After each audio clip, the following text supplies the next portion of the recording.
Uma boa noite para você que está acompanhando a nossa semana de oração. Eu estou feliz com o número de acessos de pessoas que estão ao vivo acompanhando a programação aqui de todo lugar do Brasil e até do exterior. Que a graça de Jesus esteja com você neste momento. Nós hoje à noite vamos falar um pouco sobre o Apocalipse, agora no capítulo 5 e capítulo 6, a respeito dos selos. E eu quero destacar especialmente o quinto selo de Deus, com uma pergunta que vai aparecer agora na sua tela, que é justamente o título da nossa mensagem hoje. Onde estava Deus? Onde estava Deus? O porquê do martírio? Por que Deus permitiu que o povo dele tivesse que ser martirizado?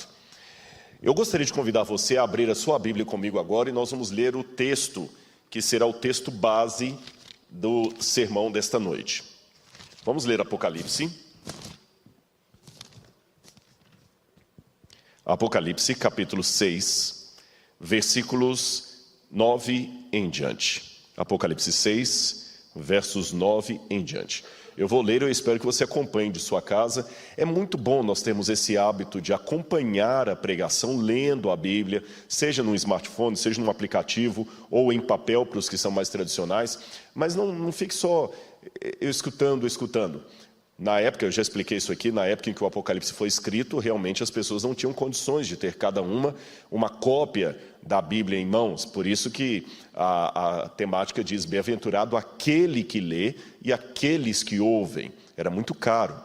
Mas hoje Deus nos deu a oportunidade de termos mais de um exemplar da Bíblia em casa. Então aproveitemos isso. Eu vou falar um pouco sobre isso essa noite. Apocalipse capítulo 6, versículos 9 em diante diz assim: Quando o Cordeiro quebrou o quinto selo, vi debaixo do altar as almas daqueles que tinham sido mortos por causa da palavra de Deus e por causa do testemunho que deram. Clamaram com grande voz, dizendo: Até quando, ó soberano Senhor, santo e verdadeiro, não julgas nem vingas o nosso sangue dos que habitam sobre a terra? Então a cada um deles foi dada uma veste branca. E lhes foi pedido que repousassem ainda um pouco mais de tempo, até que também se completasse o número dos seus conservos e seus irmãos que haveriam de ser mortos como eles tinham sido.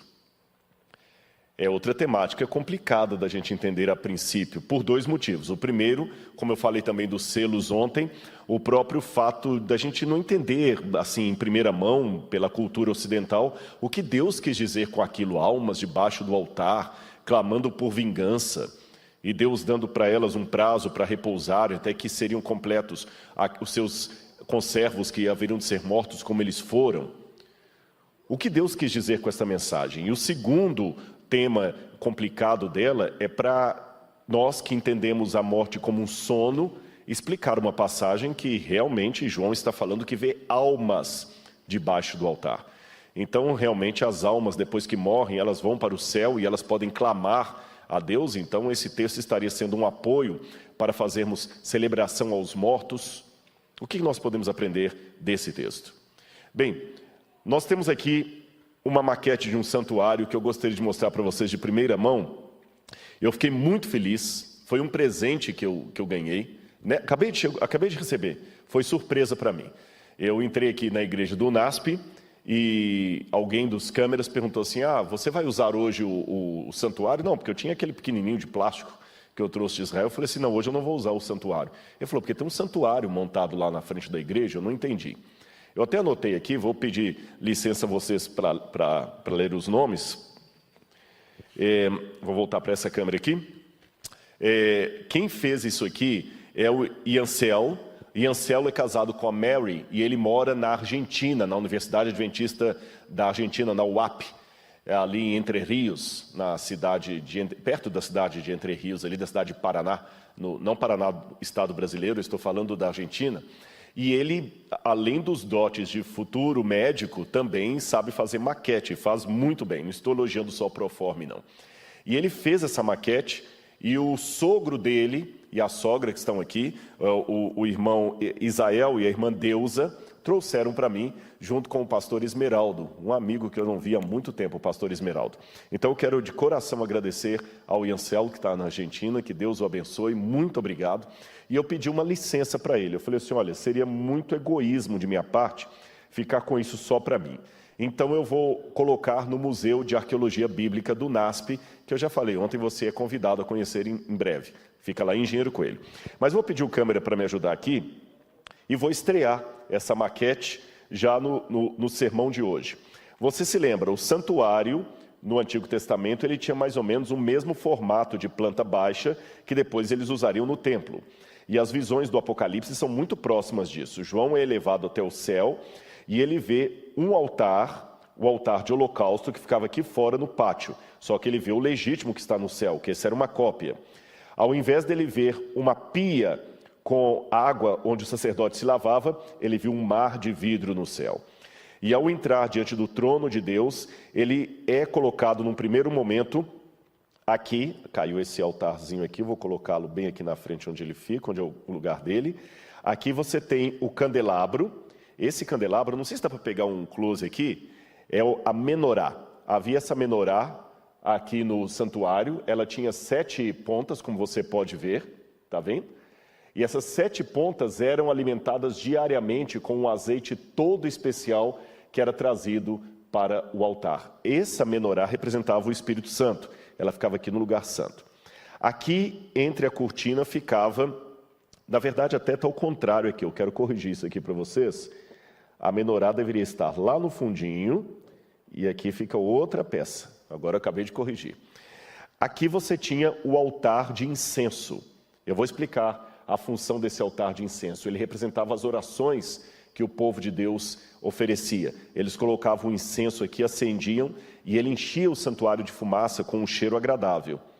Ele ficava aqui, em pé, perto da cortina. E aqui você tinha uma mesa com os pães da presença. Eram 12 pães, representando as 12 tribos de Israel, e esses pães eram renovados a cada semana no Shabat. E aqui dentro, no lugar santíssimo, depois que você atravessava o véu, você tinha a Arca da Aliança. Essa Arca da Aliança tinha em cima, na tampa do propiciatório, vou levantar aqui também, vou mostrar na câmera, ela tinha aqui também 2 querubins fundidos de ouro, e ela era transportada, e dentro dela o que você tinha?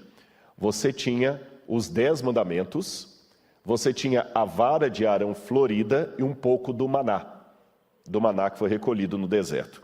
Representava o trono de Deus, a presença de Deus. No Apocalipse, João vê tudo isso de maneira muito mais clara. Eu quero aplicar apenas mais alguma coisa para você entender a visão de hoje. No processo normal do santuário, o que se fazia era o seguinte: as pessoas entravam com o cordeirinho aqui, ele está dando close, tá bom? Aqui, as pessoas não entravam, só os levitas. Aqui no pátio o cordeiro era morto, sacrificado. Depois que ele era morto, a carne dele era jogada em cima desse altar de holocausto, onde ele era queimado. As cinzas desse altar de holocausto eram retiradas daqui e transportadas para dentro do santuário, onde eram colocadas aqui, no altar de incenso. E o sangue do animal daqui também era transportado para dentro do santuário.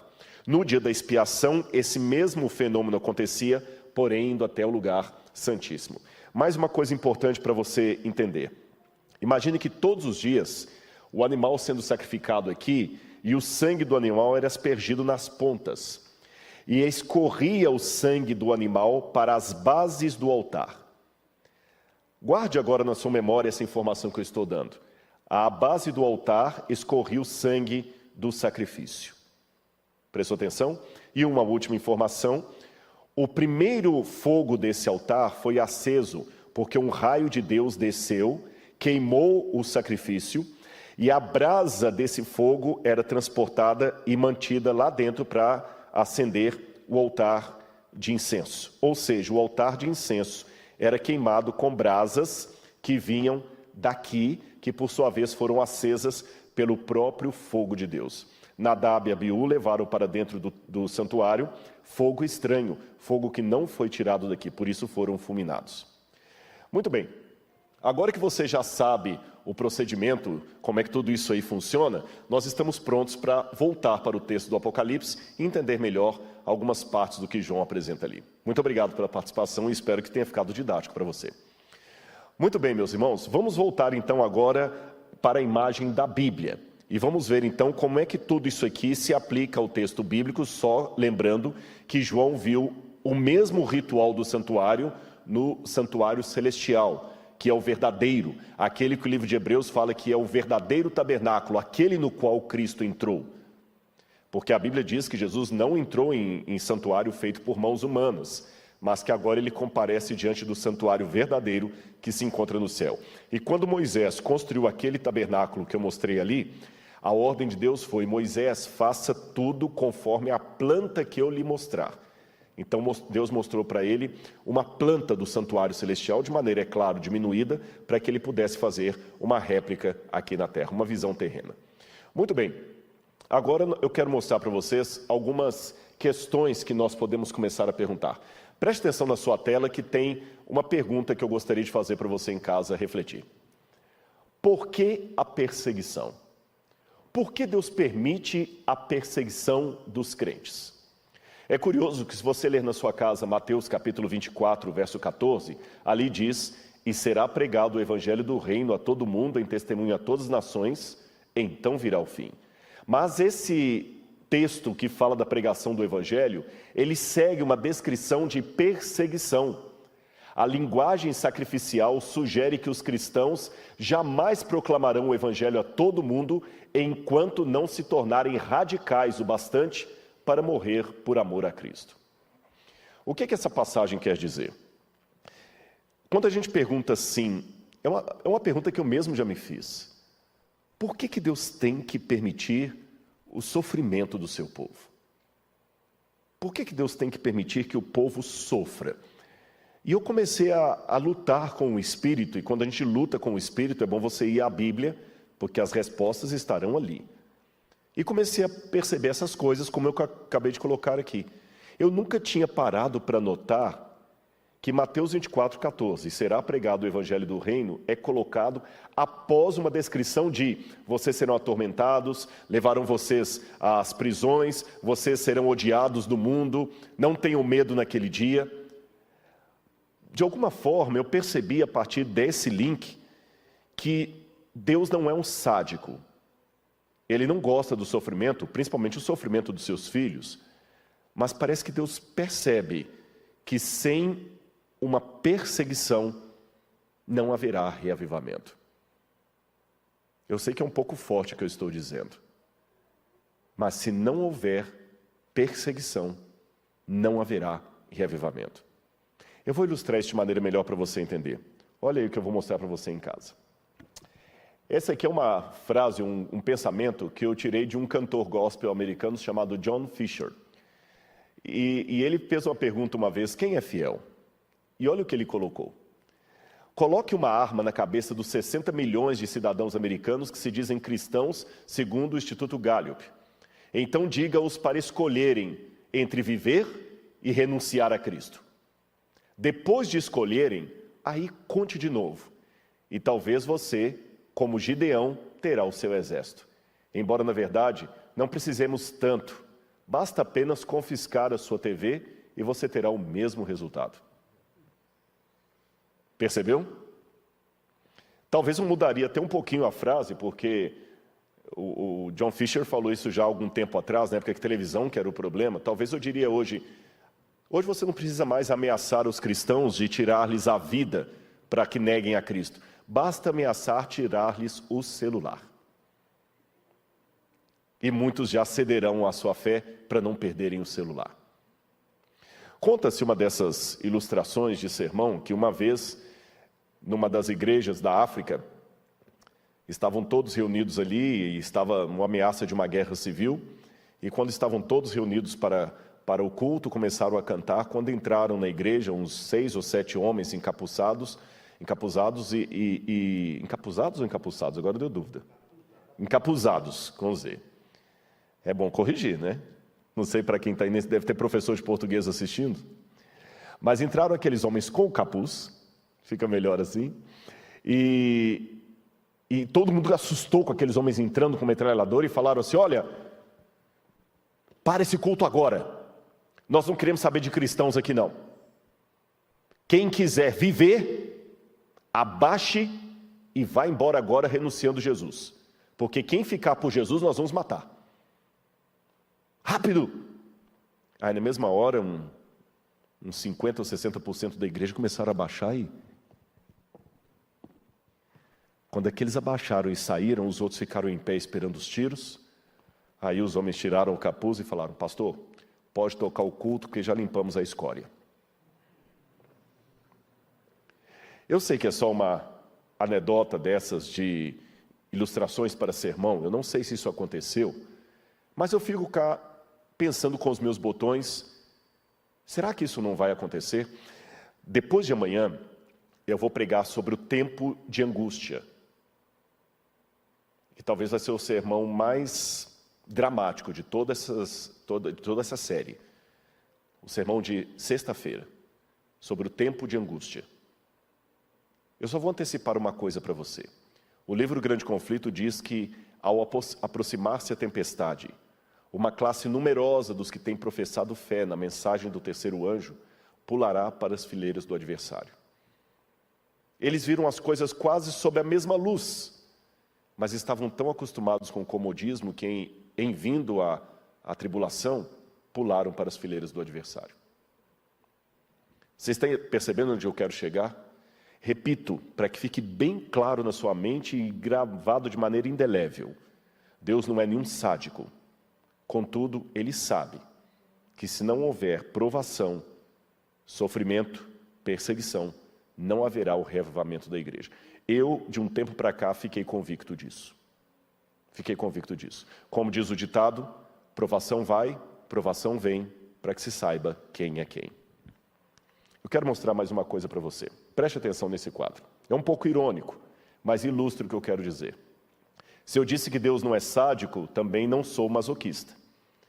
Mas eu tenho que admitir, olhando uma foto como esta, que dias assim, como o desse camarada no sofá, não são os melhores para me despertar o senso de missão. Não sou contra o futebol, não sou contra o riso, pelo contrário. Quem foi meu aluno já deve ter me ouvido falando em sala de aula que se um homem não sabe rir de uma boa piada, desconfie da religião dele. Eu gosto do entretenimento, eu gosto do lazer, eu gosto da agradabilidade, da recreação, do momento do ócio.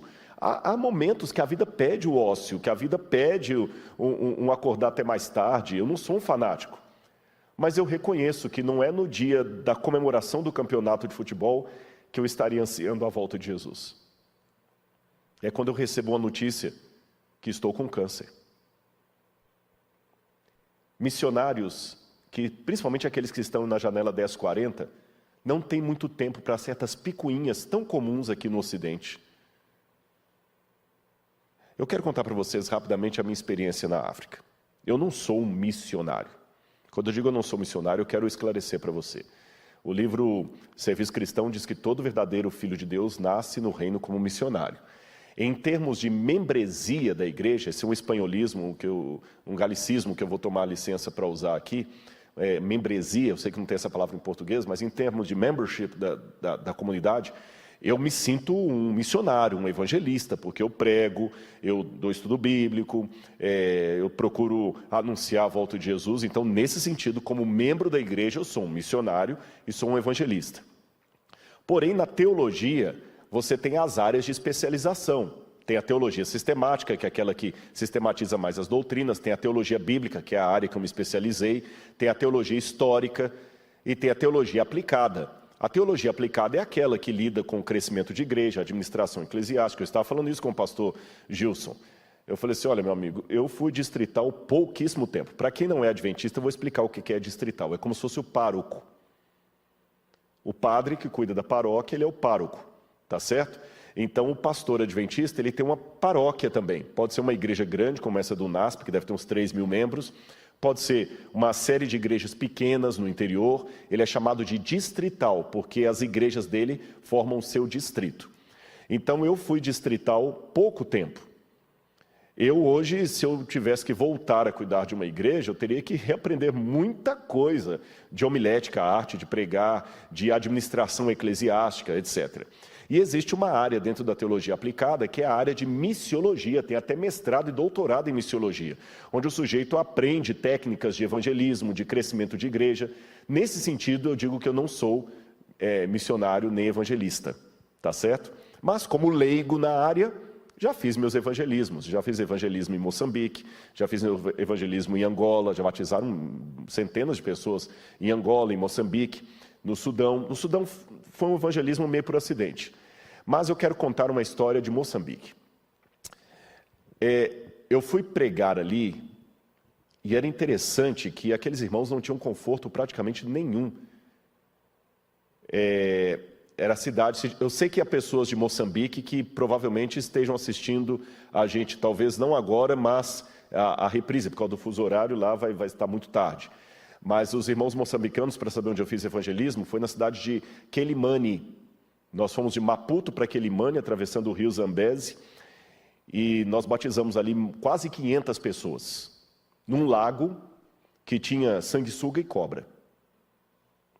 Mas a parte que mais me chamava a atenção, irmãos, era que eu pregava, poucas pessoas tinham Bíblia na mão.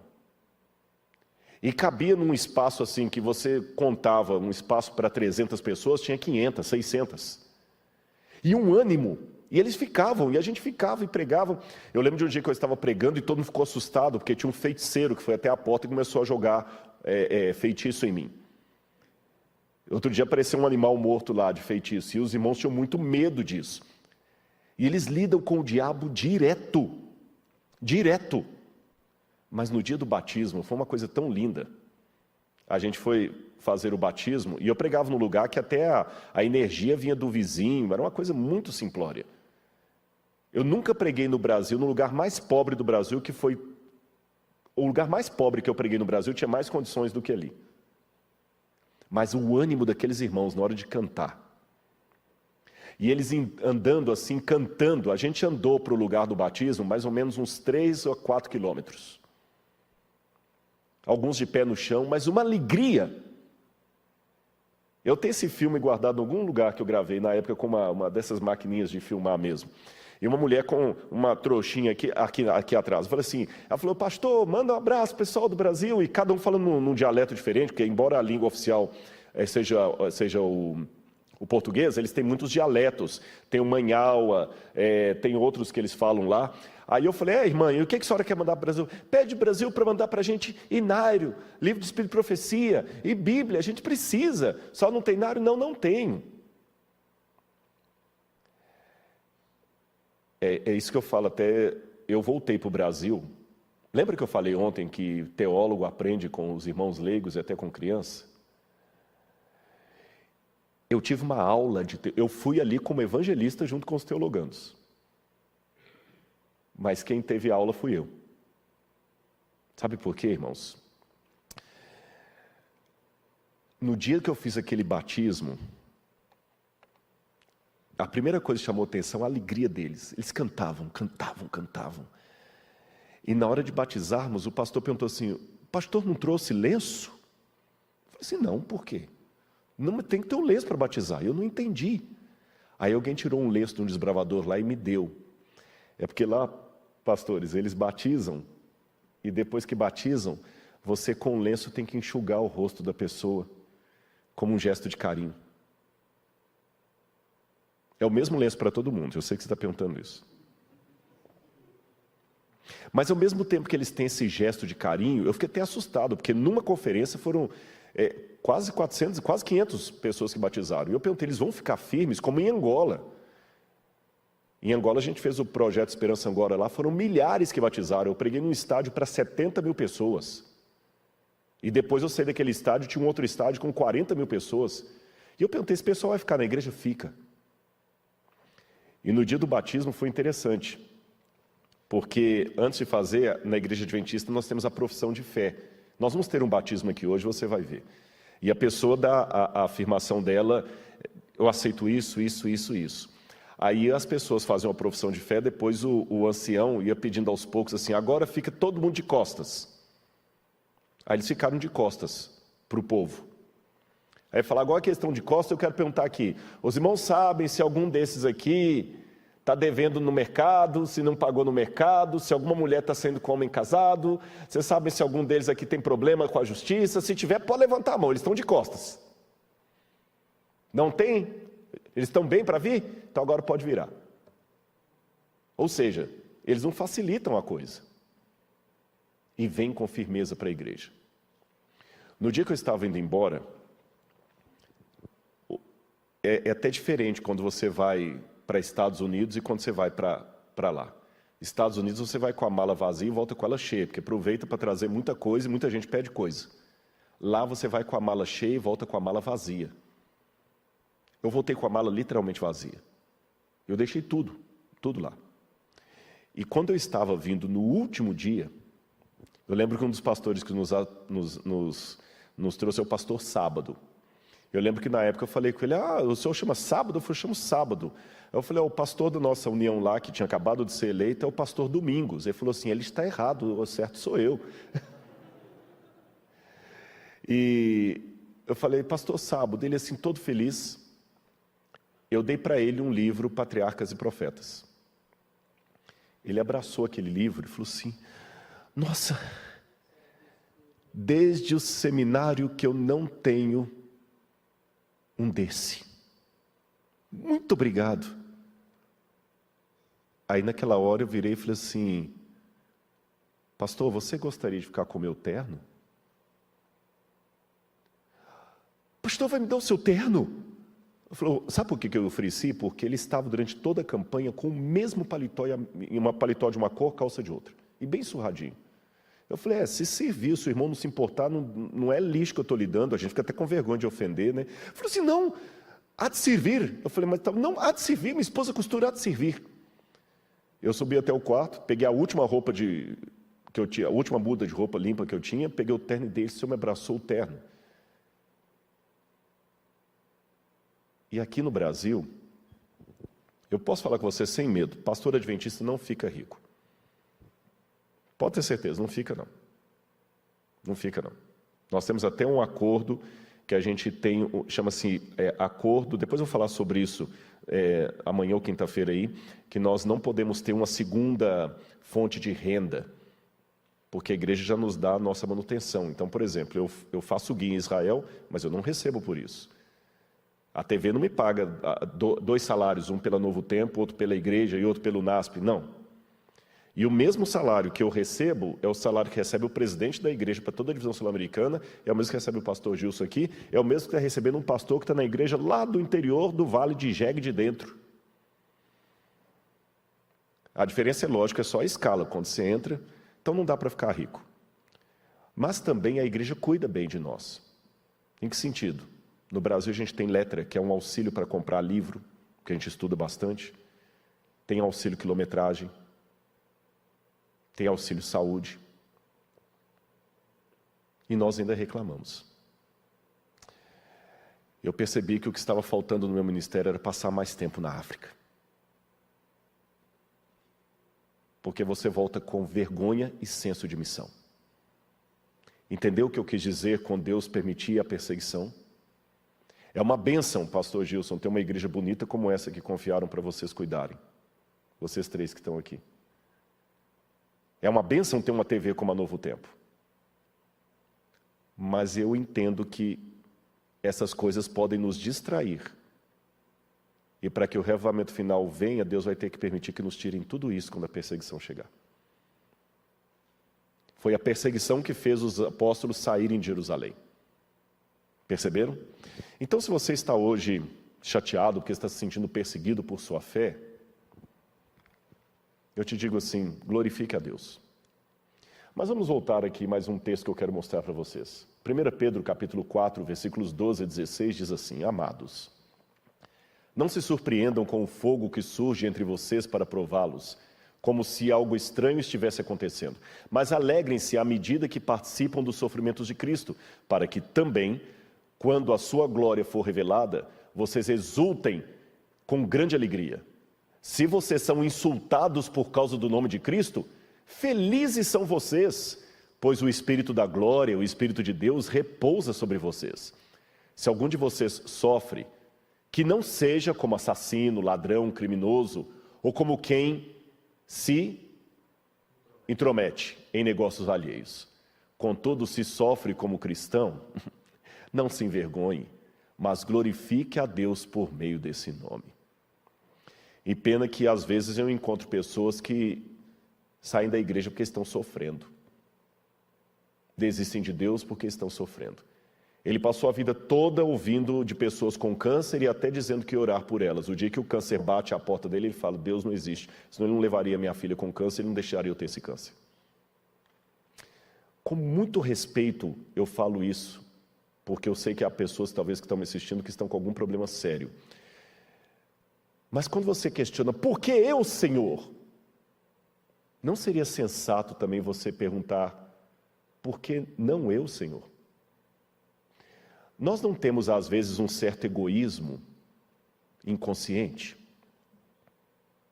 Enquanto o câncer está atingindo outras pessoas, eu acredito em Deus. O dia que ele bate em minha porta, eu não acredito mais em Deus, porque ele deixou isso acontecer comigo. Enquanto outros pais estão perdendo os filhos em acidente, em assassinato, eu continuo acreditando em Deus. O dia que ele leva o meu filho, eu paro de acreditar em Deus. Com todo respeito pela sua dor, mãe. Com todo respeito pela sua dor. Eu não vou insultar a sua inteligência e falar que eu sei o que é perder um filho, porque eu nunca perdi um filho. Mas com muito carinho cristão, deixe-me dizer, se você desistiu de Deus, porque Ele permitiu a morte do seu filho, você inconscientemente está mostrando duas coisas. Que você amava o seu filho mais do que a Deus. Você fez do seu filho um ídolo. E em segundo lugar, que você teve um certo egoísmo teológico. Porque antes do seu filho morrer, você certamente teve convivência com outros pais que perderam os filhos. E nem por isso você desistiu de Deus. Por que a tragédia não me tira de Deus quando ela bate apenas à porta do vizinho? Então, com profundo respeito, por favor, entenda que é com profundo respeito por sua dor, eu digo para você, perdeu seu filho, agora você tem motivo dobrado para querer revê-lo.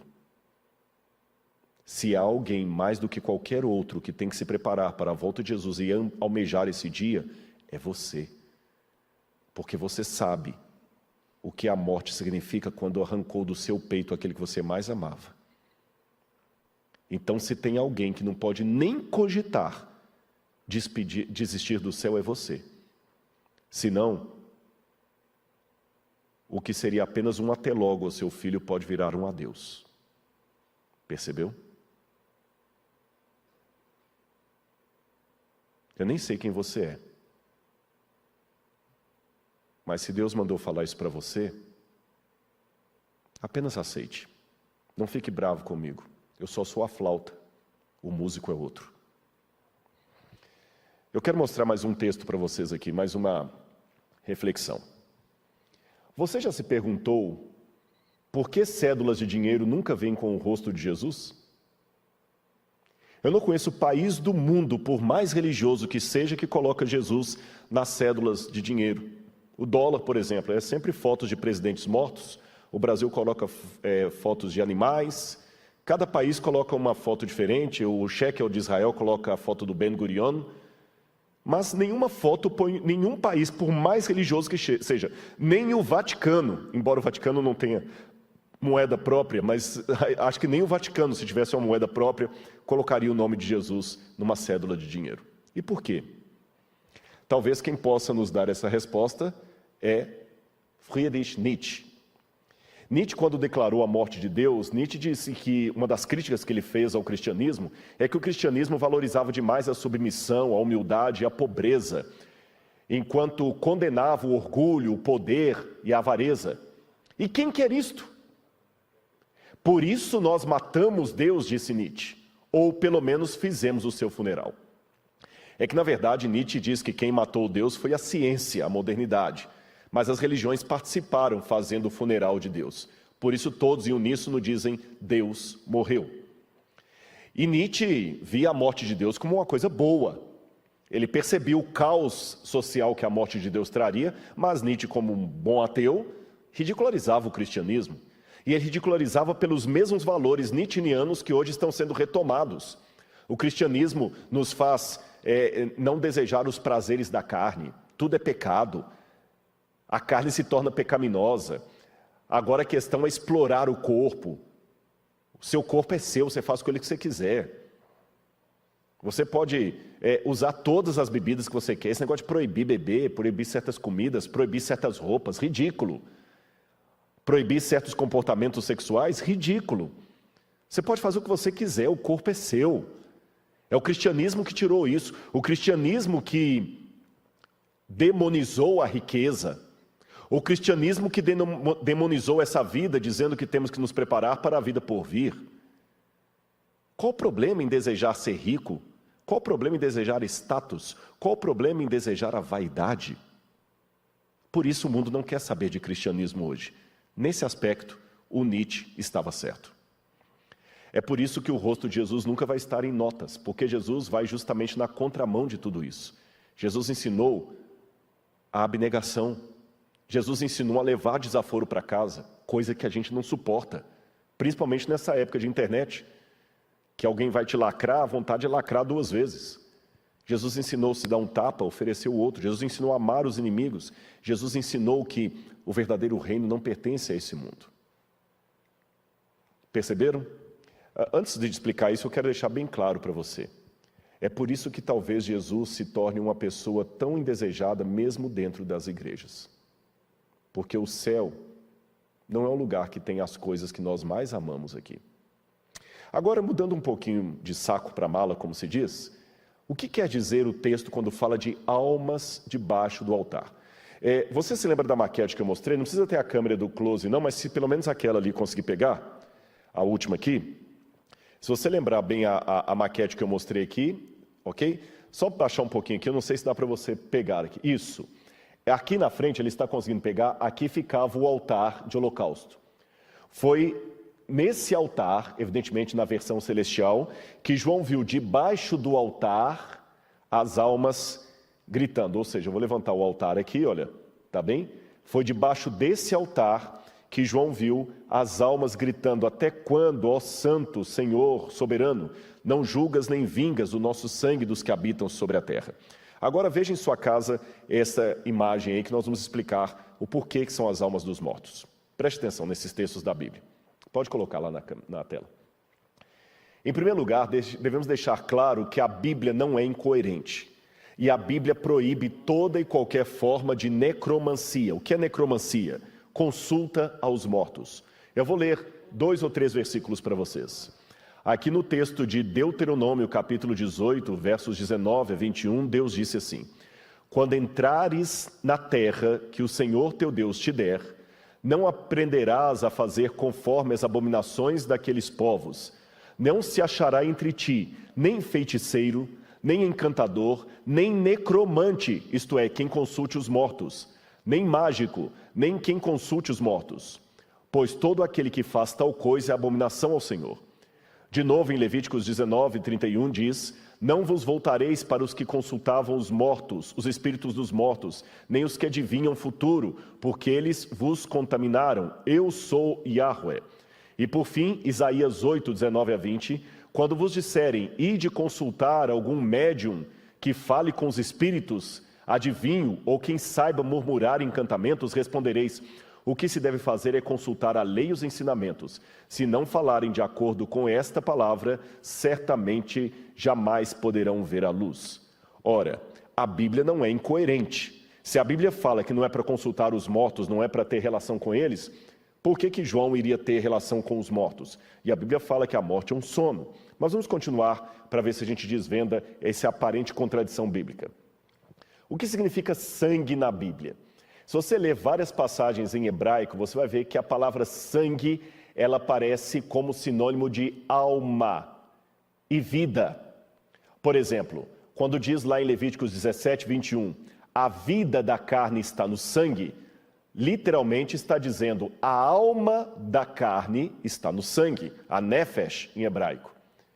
Também no versículo 14 diz, é a vida de toda a carne, lá está, é a alma de toda a carne. O sangue do mesmo é como a vida dele, mesmo os animais é dito. Ou seja, ele fala, a alma dos animais é a mesma do ser humano. A alma de toda a carne é o sangue é a vida. Outra crença hebraica era de que apenas o sangue fosse coberto com terra, haveria silêncio. Você pode ver isso em Jó, capítulo 16, verso 18. Ó terra, não cubra o meu sangue e não deixe o meu clamor ter lugar de descanso. Isso você pode ver em Isaías 26, 21 também, que diz, a terra também revelará o seu sangue e não cobrirá mais os seus mortos. Ezequiel 24, verso 7 diz, essa passagem de Ezequiel 24, verso 7.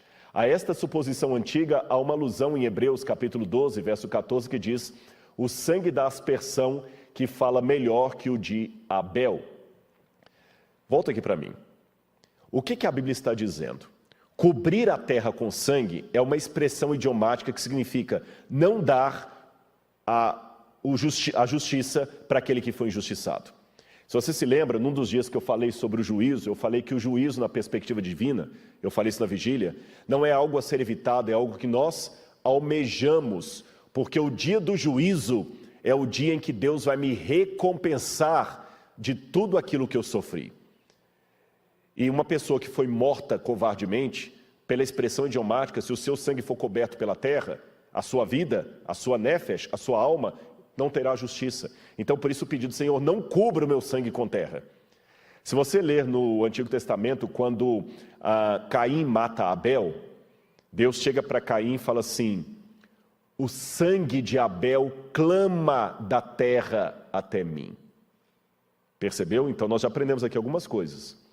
Que nefesh, alma, significa apenas vida, e não uma entidade extracorpórea. A alma não é aquele fantasminha que sai do seu corpo. Alma na Bíblia é vida. E sangue é sinônimo de vida na Bíblia, sinônimo de alma. E a expressão idiomática, o sangue que clama da terra, significa pedido de justiça. Raciocine comigo, mesmo que você acredite em imortalidade da alma, quando Deus falou com Caim, o sangue de Abel clama da terra a mim, você acredita que isso é literal ou simbólico? Sangue clama? Sangue tem boca?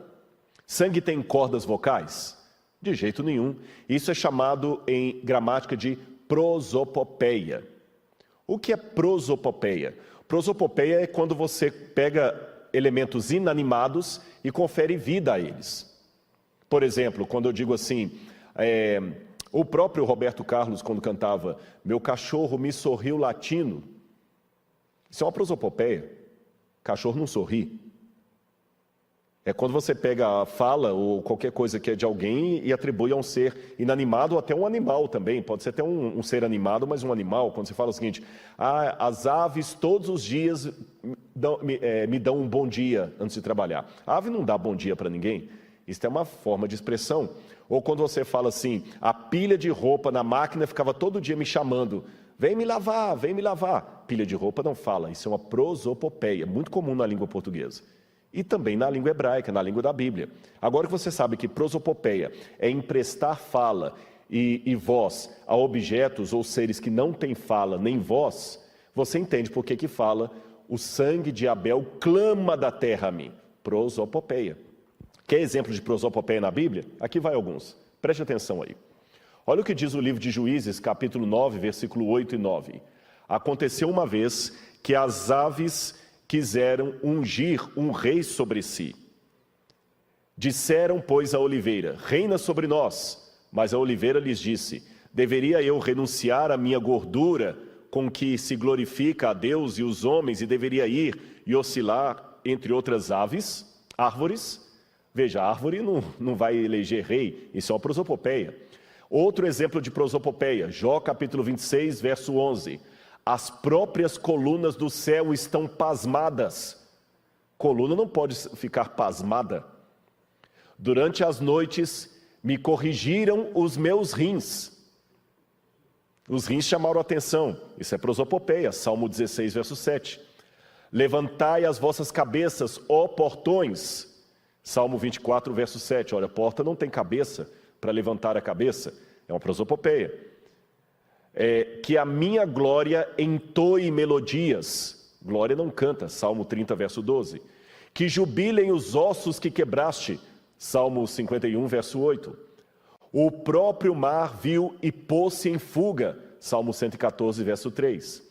Ele faz prantear a escarpa e a muralha. Lamentações, capítulo 2, perdi o verso ali. Ora, muro não lamenta. Quando as estrelas da alva juntas cantavam, estrela não canta. Então isso é prosopopeia. Percebeu? Então vamos raciocinar juntos aqui. Se prosopopeia é emprestar voz a seres inanimados, ou até mesmo a comportamentos de seres animados em seres inanimados, então sangue não fala a não ser em figura de linguagem. Se sangue é sinônimo de vida, então quando diz que as almas dos mortos clamavam debaixo do altar, eu devo ler isto da mesma forma que Deus falou para Caim: o sangue de Abel clama da terra até a mim. Percebeu? E por que aquele sangue clamava na base do altar que eu mostrei na maquete? Olha, a resposta está aqui. Preste atenção no que eu vou mostrar para você. Aqui nós temos a verdadeira teologia do martírio. Os filhos de Arão trouxeram-lhe o sangue e molhou o dedo do sangue e pôs sobre as portas do altar. E o resto do sangue ele derramou onde? À base do altar. Levítico 9, verso 9. Levítico 4, verso 7 diz: também daquele sangue porá o sacerdote todo o restante do sangue do novilho derramará à base do altar de holocausto que está à porta da tenda da congregação. Volta para mim aqui agora. Eu vou direto para a última câmera lá, que eu quero de novo voltar para você para ficar bem didático. De novo eu volto para essa câmera aqui. Olha o que acontece. Deus falou que todos os dias ele deveria derramar na base do altar o resto do sangue dos animais. Então você imagina que todos os dias aqui você tinha sangue de animal sacrificado aqui na base do altar. E este sangue derramado aqui representa o sangue de quem? De Jesus. Jesus é o Cordeiro de Deus. Mas olha que linda a teologia do martírio. Todos os dias, à base do altar, o sacerdote pegava o resto do sangue numa cuia, se eu posso chamar assim, não era cuia, não tinha cunha naquela época, mas numa bacia, e derramava na base do altar, todos os dias, todos os dias. E por que ele derrama na base do altar? O Novo Testamento vai dar a resposta. Preste atenção agora na tela aí, o próximo verso que eu quero ler para você. Quero conhecer a Cristo, diz o apóstolo Paulo, o poder de sua ressurreição e a participação em seus sofrimentos, tornando-me como ele em sua morte. Filipenses 3, verso 10. O sofrimento de Paulo por causa da igreja era-lhe motivo de alegria, um preenchimento do que restava das aflições de Cristo na sua carne. Colossenses 1, 24.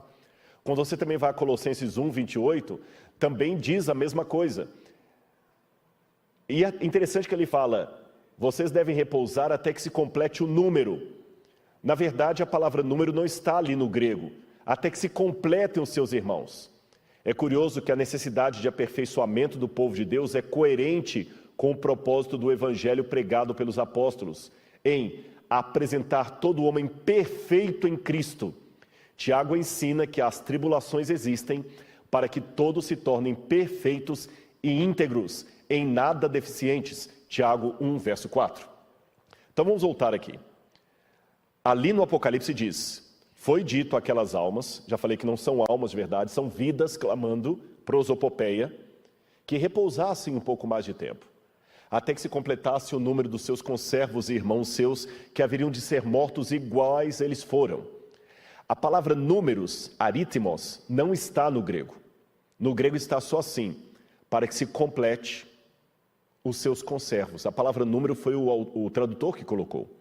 E a palavra complete em grego é a palavra plerou, significa que encha, que chegue à sua plenitude. Então o que está sendo dito para aqueles mártires é: repousem um pouco mais de tempo, até que os seus irmãos estejam completos espiritualmente em Cristo. Muitos deles vão ser mortos, igualmente vocês foram. E as outras passagens que eu li de Paulo e de Tiago mostram isso. O sofrimento nos torna perfeitos em Cristo Jesus.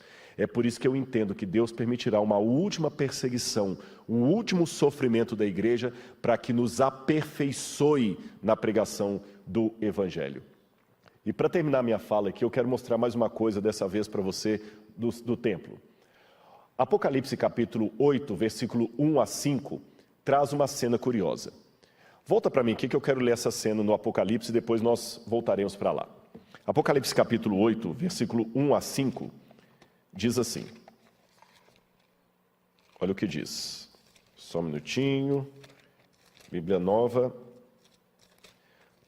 Aqui está. Está com sua Bíblia aberta? Posso ler? Então vamos lá. Apocalipse 8, 1 a 5. Quando o cordeiro quebrou o 7º selo, houve silêncio no céu durante cerca de meia hora. Então vi os 7 anjos que estão em pé diante de Deus e lhe foram dadas 7 trombetas.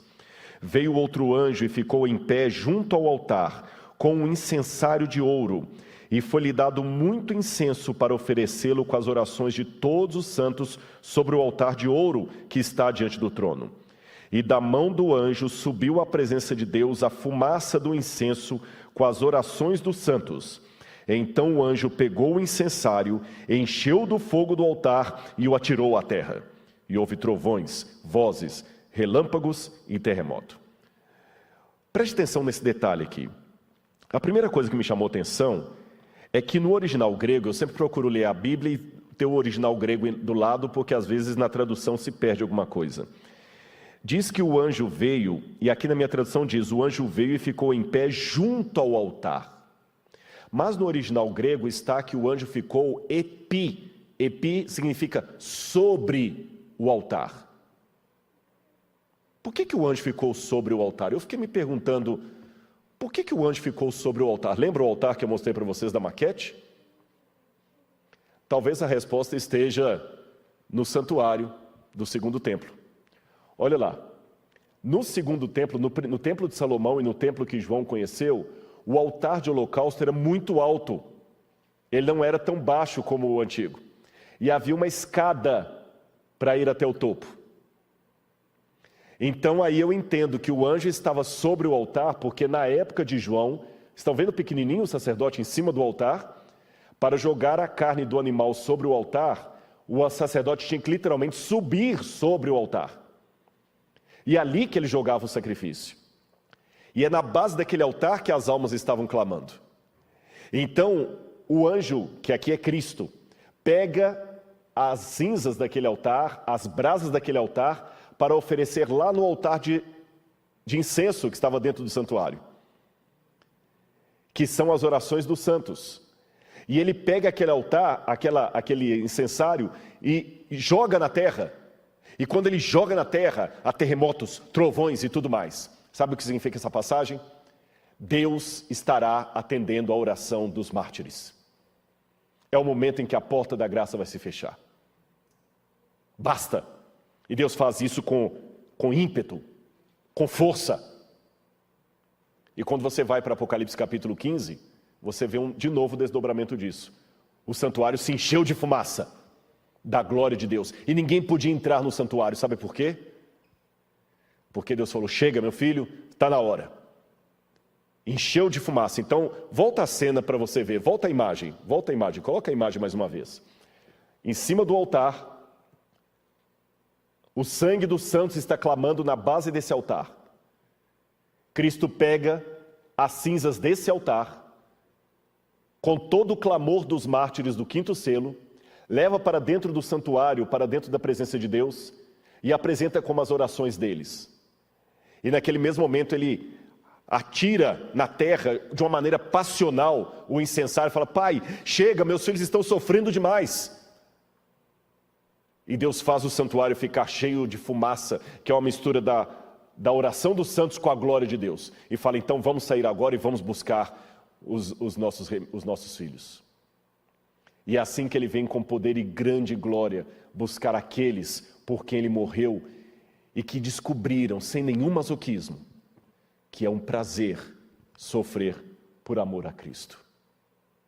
Por isso que no sábado eu terminaria esse sermão, essa semana, pregando justamente sobre o que você vai ver agora na sua tela. Eu pregarei sobre a ira do Cordeiro. O Cordeiro de Deus, que pode ficar irado. Haverá diferentes comportamentos no dia da volta dele. Alguns vão falar, Senhor, em teu nome eu expulsei demônios, interessante, até de maneira petulante. Outros vão pedir que as rochas e pedras caiam sobre eles. Outros vão falar, Senhor, mas em teu nome eu fiz milagres, curas. Eu não sei. Eu quero estar do lado daqueles que estão com Cristo. E eu quero terminar esse sermão aqui dizendo uma coisa para você. Está sofrendo, está doendo? Vamos mostrar para os ateus que a Bíblia não é apenas teoria. Porque às vezes eu posso, na minha impaciência, dar maior argumento que um ateu pode ter contra a religião. Você compraria remédio numa farmácia que o próprio farmacêutico não acredita na qualidade dos produtos? Como é que um ateu vai acreditar na Bíblia se eu que digo seguir a Bíblia me impaciento quando eu sofro? Eu agora, nesse exato momento que eu estou falando para vocês, eu estou vivendo uma fase muito boa da minha vida, graças a Deus. Mas eu tenho a consciência de duas coisas. Essa fase boa foi antecedida por uma fase de muito sofrimento, muita lágrima, muita angústia. Uma angústia que me dá moral, sim, para dizer para você, eu sei o que é padecer por Cristo. Eu sei. Eu posso não estar sentindo o que você está sentindo, mas eu sempre digo, não importa se é dor de cabeça ou dor de dente, dor é dor. E eu sei que essa fase boa pode ser quebrada a qualquer momento por uma provação. Eu só peço a Deus que se de repente essa fase boa que eu estou passando for atropelada por alguma coisa que não estava no script, pelo menos não no meu, que eu nunca abandone a Jesus. Porque eu sei que se o Senhor me permitir ficar vivo até a volta dele, eu passaria uma grande angústia e terei que escolher entre a minha liberdade e a Cristo.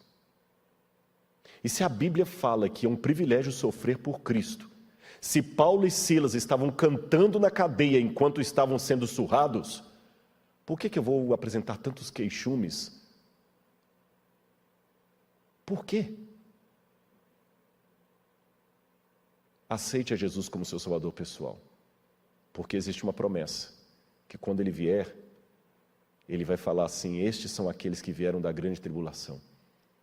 Nunca mais o sol esquentará sobre eles, nunca mais terão fome nem sede. Pode ter certeza, meu irmão, a oração dos mártires será atendida. E até o momento em que Cristo possa rodar o incensário e jogá-lo na terra dizendo, basta, eu tomei minha decisão, minha tripla decisão. Todos os dias eu corro de novo para o pé da cruz, choro pelos meus pecados. Todos os dias eu aceito a Jesus como meu Salvador pessoal e todos os dias eu conclamo pessoas como você a aceitarem a Jesus. E nós vamos ter nesse momento uma cerimônia especial.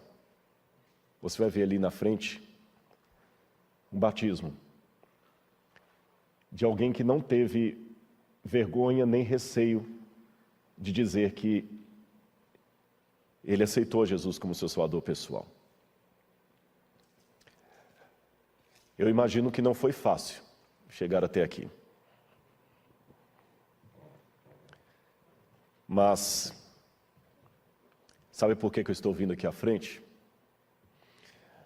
Eu estou representando todos aqueles que talvez precisam tomar uma decisão Abre só um pouquinho a câmera para ver Cristo.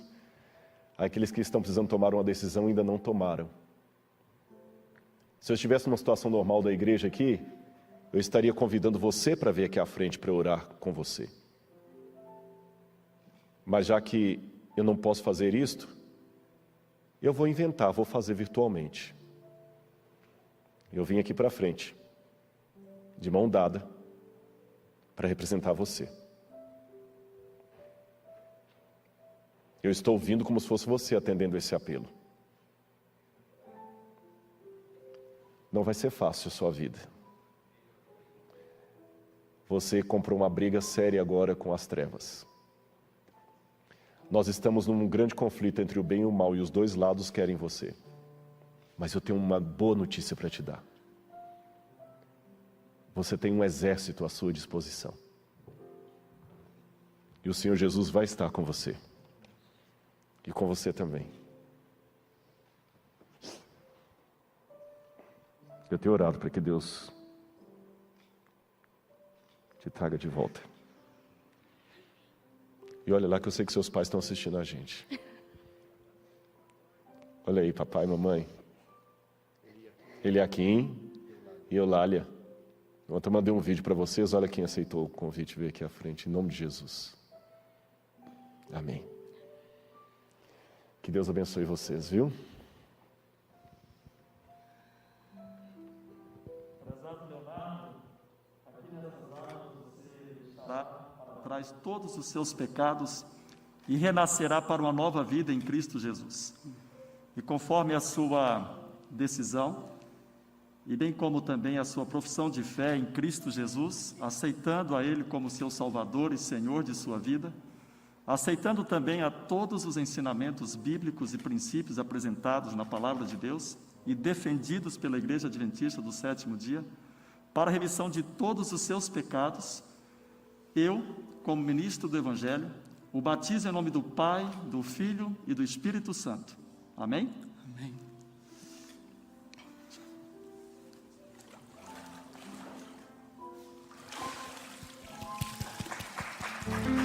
Eu quero falar uma coisa para o Leonardo antes de ele ir, que eu ia falar antes e acabei esquecendo. Leonardo, na Bíblia, e eu sei que você assiste muito Evidências, você gosta dos vídeos. Na Bíblia, eu até mencionei isso aqui, até falando do nome da sua mãe, né? Mais importante do que a sonoridade do nome é o que ele significa. E quando uma pessoa mudava de vida, ele até tinha um novo nome. Até uma promessa no Apocalipse, receberá um novo nome. Jacó lutou com o anjo e saiu como Israel. Abrão fez um pacto com Deus e saiu como Abraão. Leonardo significa leão. Mas a partir de hoje, espiritualmente, eu quero lhe colocar um novo nome. Ariel, que significa leão de Deus em hebraico. Você entra como Leonardo, como leão, e sai espiritualmente como Ariel, um leão de Deus. Porque é isso que você é da agora por diante. Que Jesus esteja com você. Amém.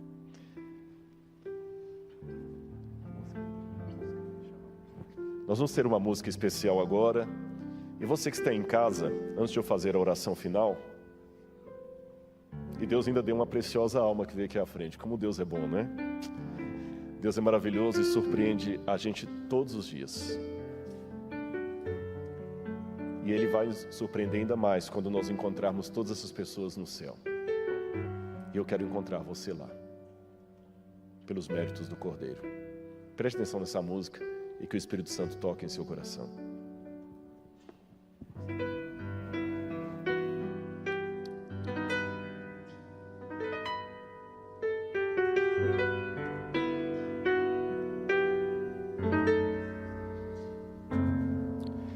Vejo lágrimas rolando em um rosto inocente, e a dor, a mágoa e o pranto mostram-se presentes em vazios corações em que falta o amor, pois vivem sós em ilusões, procurando um protetor,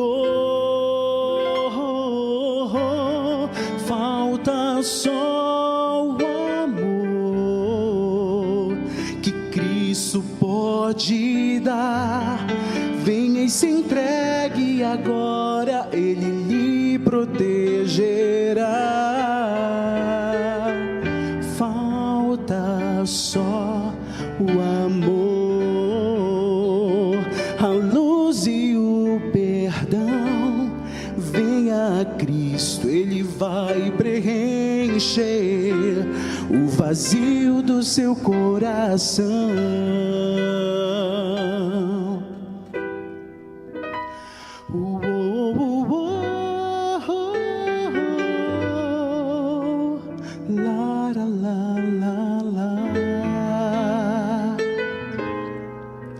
Vejo sombras vagando em um mundo de terror. São sombras refletidas de almas sem valor,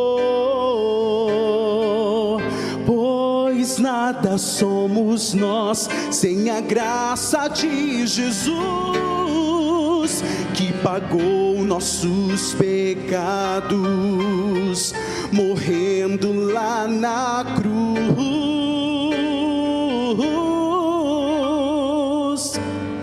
Falta só o amor que Cristo pode dar.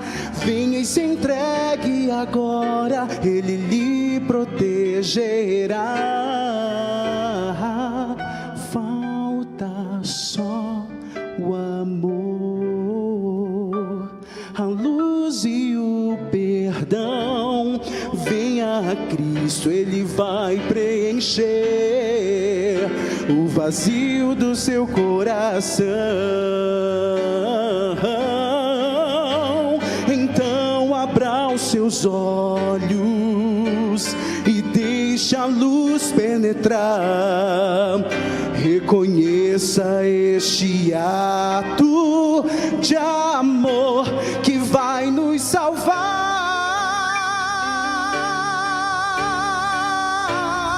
Falta só o amor que Cristo pode dar. Venha e se entregue agora, Ele lhe protegerá. Falta só o amor, a luz e o perdão. Venha a Cristo, Ele vai preencher o vazio do seu coração. Venha a Cristo, Ele vai preencher o vazio do seu coração.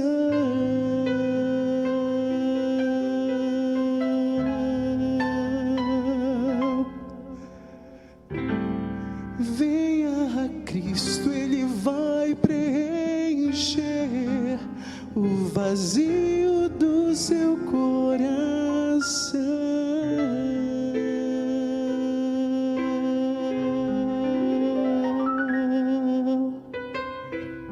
Amém. Deus seja louvado pelo seu talento e que Ele sempre use você como tem usado até agora. A emoção, às vezes, a gente até esquece de alguns detalhes, e eu queria só fazer um recadinho, que eu esqueci de falar disso. O QR Code que está aparecendo ali, não se importe com esse primavera batismo, isso aí é porque eles aproveitaram a mesma arte, mas eu quero chamar a atenção do QR Code. De repente, algumas pessoas tomaram alguma decisão aí para estudar a Bíblia, e eu gostaria de ter esse feedback. Eu até não perguntei isso para a igreja depois, eu gostaria de saber depois o feedback das pessoas que estão entrando. Olha, eu estou entrando em contato porque o Rodrigo Silva falou que vocês iam cuidar de mim. Pode colocar isso. O Rodrigo Silva falou que vocês iam cuidar de mim. Tá bem? Peça um estudo da Bíblia. Se você está precisando tomar uma decisão, olha que decisão linda que a gente tomou hoje à noite aqui. Coloque o seu celular aí e coloque o seu nome lá, você não vai se arrepender, ninguém vai ser inoportuno, vai pegar os seus dados e fazer coisas escusas, fique tranquilo. Mas eu que pedi para colocar esse QR Code. Por isso que eles estão aproveitando a mesma arte do batismo em primavera, porque isso não estava combinado com a igreja. Eu que vi um dia e pedi para colocar. E eu vou fazer oração por mim, por você, e depois da oração, vou pedir para você ficar comigo só 30 segundos, que eu quero dar um recadinho aqui depois da oração, tá bom? Só não cortar, eu vou dar um recado para vocês. Então, feche o seu olho nesse momento, curve a sua fronte e oremos a Deus. Amado Senhor, oh Pai, muito obrigado, Senhor. Eu fico tão feliz, Deus, tão feliz, porque o Senhor está sendo tão bondoso em atrair as almas para Ti, as pessoas. Quando eu for erguido da terra, atrairei todos a mim mesmo, Jesus falou no Evangelho. E é isso que nós vemos. Confesso, Pai, confesso perante as milhares de pessoas que estão nesse momento ouvindo a minha voz. Confesso que humanamente eu tenho medo. Eu tenho medo da dor. Eu tenho medo da tragédia. Não quero ter um medo patológico, Senhor, que me impeça até de agir.